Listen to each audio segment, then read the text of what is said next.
Hello, everyone, and welcome back to Dr. Curtis Reads. And I had so much fun last time looking at Kristin Hannah's The Women that I decided to take on another one of her books too, The Great Alone, which is another book that I love too by her.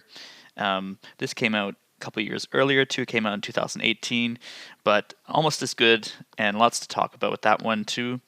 I love The Women so much that, and I had so much fun discussing it, as I said too, that I thought it'd be fun to do another Kristin Hannah episode too, because she's a really great author and she's written so many books too. And I actually didn't really find out about her until last year too. So I mean, I have lots of reading to do, I guess. I read about three or four of her books right now too, and I'm also huge fan of all things Alaska. I like the frontier, the wilderness, the landscapes, the adventure stories, the ruggedness of it all too. I'm a huge Into the Wild fan too. Obviously, I don't like the politics so much. And this is interesting too. So it's a partially kind of autobiographical story too, based on Kristen Hanna's own aspects of her own life too. It's about a young woman named Lenny whose family moves from Seattle to rural Alaska with their parents in the 1970s and the new life they begin there too. So quite a big jump, from the urban kind of setting to kind of the remoteness of Alaska too. And you have cities in Alaska too, like Anchorage too, but they're really interesting, I think, too, because you get this kind of almost quasi metropolitan structure, but you also get things like bears and moose coming through the city too. So I'd love to get up there someday, maybe when the Trump presidency is over. So in the book, Lenny's father fought in Vietnam in the Vietnam War too. We have another kind of Vietnam War plays a kind of a peripheral role here too, much like in it was the backdrop of the women too. So we have the kind of exploring kind of the effects of the Vietnam War too. The father has post traumatic stress disorder, PTSD, and he becomes more kind of unhinged and deranged, violent and possessive as the book kind of goes on too. So it also kind of critiques kind of the lack of care that a lot of these veterans were getting, as we talked about last time. They'd come back from the war too, and they kind of wouldn't have therapy, or they'd have kind of these unresolved trauma that wouldn't really be addressed to. They were kind of treated like aliens in their own kind of um, in their own homes. So like the women, we have a character whose psychology is damaged and shattered by what happened in Vietnam too. And what you can't, it's all about what you can't unsee and how lack of therapy in this case can kind of eat away at your mental health too. I mean, if you want a really good case study of fictional case study of what the effects of post-traumatic stress disorder, I think The Deer Hunter is a really good film too, especially the character that Christopher Walken plays too. It's a really good example of the trauma that it causes too. We don't know why he keeps returning to that trauma, but it ends up having kind of very tragic consequences in the films too. And it's interesting in that film too, because you have different stages too. You have before they go to the war, then the traumatic events that happen in the war when they're trapped in the POW camp and they're forced to play this kind of Russian roulette too. And we see that all the characters are affected, but especially Christopher Walken's character too. At the end, it's quite tragic when you think about what he's been through and what he's going through and how that kind of ends too, and also for the characters around him too. So this book is interesting because it's also about what happens to the characters around the father to Errant Albright. So it's the things that the human mind wasn't meant to see too, right? So this kind of unprocessed trauma and how it can affect not only the individual but everyone around them too. So it causes this kind of intergenerational trauma, which we see with Lenny too. So not only Errant being affected, but his wife too. He's abusive towards his wife and verbally abusive towards his daughter, and also to the members of the community too. He becomes kind of more isolated and kind of eccentric, you could say. So the father was a POW, prisoner of war in the Vietnam War too, and he inherits property in remote Alaska from a friend who died in the Viet Cong camp that was with him too. So remote Alaska becomes this kind of site for reenacting that trauma too. So as I mentioned with the deer hunt of the film, there's also kind of you have this character kind of returning to that source of trauma, trying to reenact it too. So there's this kind of pattern. I'm not a psychologist, so there's always kind of a pattern with trauma where they kind of try to reenact or return to the site of that trauma too. So remote Alaska kind of becomes this microcosm for this unresolved experience in the war too.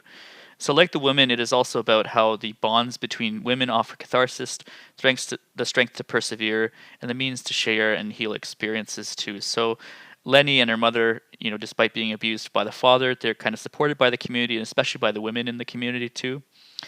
And this is also interesting because the focalization is on Lenny. So Lenny is kind of the first person narrator in this text too, and it enables us to kind of identify with her experiences and engender empathy for her character and for her mother. Her father, so not so much, but you also see that he's not a very likable character. He's an abusive character. Obviously, that I can't condone that. But you also see that he's kind of a victim of the system in a way too, like the Bruce Springsteen song "Born in the USA" I talked about last time, where you have these kind of Vietnam Wars coming back home, and it was a critique of the way that these war veterans, they fought for their country, and they came back home were treated like shit, treated like a dog that's been kicked too much, an abused dog. And you have that with Errant Albright, right? And then he projects that trauma and that violence onto other people, which is not the way to do it, obviously. So the book starts off with Lenny kind of reflecting on the challenges of being a teenage girl, socially adjusting um, in the new community that she's in. Kind of still grappling with kind of that big shift in her lifestyle too. Um, as I said last time too, there's a couple really good links to, if you're interested in reading more about the Vietnam War. There's a Vietnam War book which they also made into a mini series with Ken Burns. You can always trust Ken Burns on PBS. I'll include the links to in the video afterwards too, if anyone's interested in reading the book.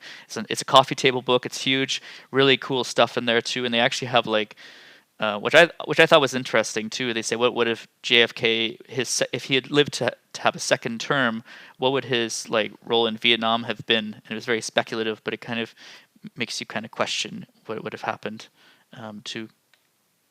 So as the story progresses, the father's PTSD really sets in, and you kind of have it also isn't really helped by the solitude and the insularity of living this kind of remotely too. So it kind of rots his brain and his kind of functioning, and he becomes verbally and physically abusive too.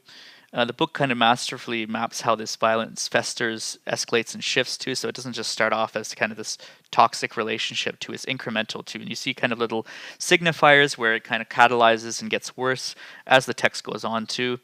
And it also kind of makes you reflect on why the abused mother, and this happens in a lot of abuse cases too, where the abused person still chooses to stay with the abuser. So that's interesting too. And I think she's kind of bound to her husband because of that, because of their daughter, and also because they live in that secluded setting too, that she doesn't really have many people to turn to. And it also navigates, I think, really well Lenny's kind of complicated relationship with her father too, so that she has kind of complex feelings for him, much as the reader does too. You don't, we're quick to dislike him. He's not very likable because he's abusive. But as I said too, you can also identify him as a kind of victim of this society too. And Hannah raises the question: can you love someone who causes so much destruction and violence towards those you love and yourself too?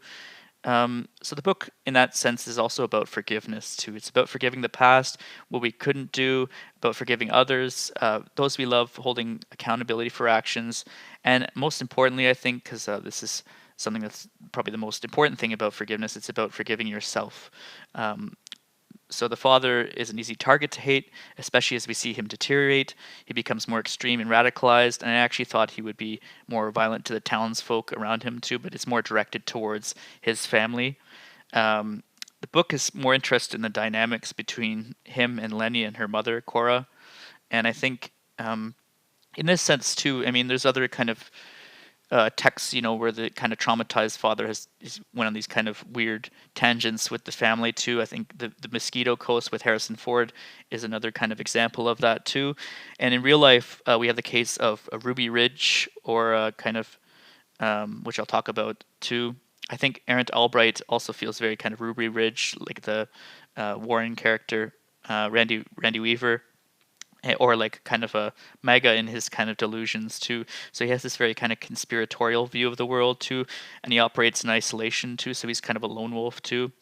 So Ruby Ridge too happened in the '90s too, and it's about the Weaver family too. Basically, they were confronted by the FBI in remote Idaho, and Randy Weaver was a white supremacist. He was holed up with his family too.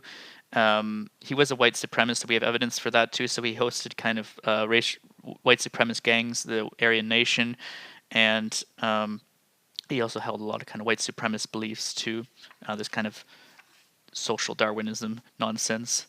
and he ran afoul of the law. I think he had a illegal gun license or something, and the U.S. Marshals had a standoff with him in a place called Ruby Ridge, so very remote in the woods, and they ended up killing him. I think some of his members of his family as well too. But this was really important, not only in the history of kind of uh, conflict, but also in the history of white supremacy too.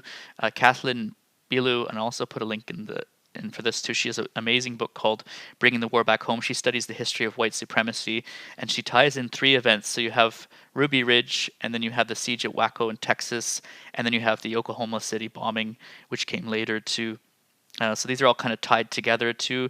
Ruby Ridge kind of informed what happened, the siege at Waco. They both joined by kind of Timothy McVeigh was very affected by what he saw at Waco too, and I think also to some extent Ruby Ridge as well too.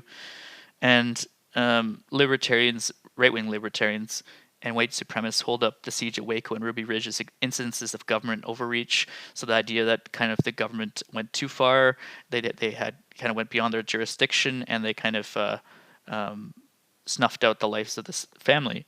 But I think it's more complicated than that too. I think it's a very reductionist idea just to say that there is government overreach. I think there was a bit of government overreach, but I think it's not enough just to say that too. I think that's what Timothy McVeigh said, but I think he was also kind of a sociopathic person who wanted to hurt people too. You can kind of see that in his kind of eyes too. So Weaver was a white supremacist. He broke the law. He saw the world as corrupted too. Kind of some parallels then between kind of Weaver and Ernst Albright. As far as I know, Ernst Albright isn't a white supremacist, but we do kind of have that kind of jadedness and kind of diluted view of the world too, and that desire to kind of remove themselves from society and not for better, I think. So I think Ernst is obviously an awful person. So I think Randy Weaver is also was an awful person too, and I hated Ernst in the novel. But I think, as I said too, I think Ernst is also a victim of an indifferent society and government. When the Vietnam War, we had these governments sending out their boys to fight and left them behind to suffer when they got home. A lot of them, as you probably know, Donald Trump didn't serve in the Vietnam War because he had bone spurs. I think that's probably because he was rich enough to pay off a doctor to make that claim for him too. But I think a lot of poor people from working class, a lot of black men, young black men who couldn't afford to avoid this, to draft the Dodge, or to avoid the draft. Um, they couldn't afford that too, so they were kind of conscripted, and a lot of them died as a result too, or they came back and suffered further problems because they didn't have daddy to sign off the doctor's note for them. So it makes you kind of hate those billionaires even more, in my opinion. But anyway, so when they came home, a lot of these boys, if they did survive, were alienated and unhelped and untreated. They didn't have support, and they were conditioned to avoid therapy. They were told that is bad for them too. Kind of this very conservative mentality to mental health care, which is kind of still enduring to it. They're not supposed to talk about emotions. They're supposed to talk about other things. And I think extensive therapy is, maybe this is the millennial in me, could have really helped him and his family by proxy too. Um, the book is interesting too. As I said too, there's a connection between the women in terms of the Vietnam War, but I feel like this movie is also kind of a spiritual sequel or spiritual successor to the women too. So it kind of explores, what happens to the damaged veterans that we see in the women in 10 to 20 years time too. We have kind of a happier ending for Frankie and the woman too, but not a very happy ending at all for Ernst. He's kind of still suffering, and he suffers throughout the book too. So we see the kind of long-term events of that trauma too. And as Kathleen Bieler would say, bringing the war home too. So he brings the war home with him too. The war kind of never ended for Ernst Albright too. He's still fighting this war, and he brings it to Alaska too.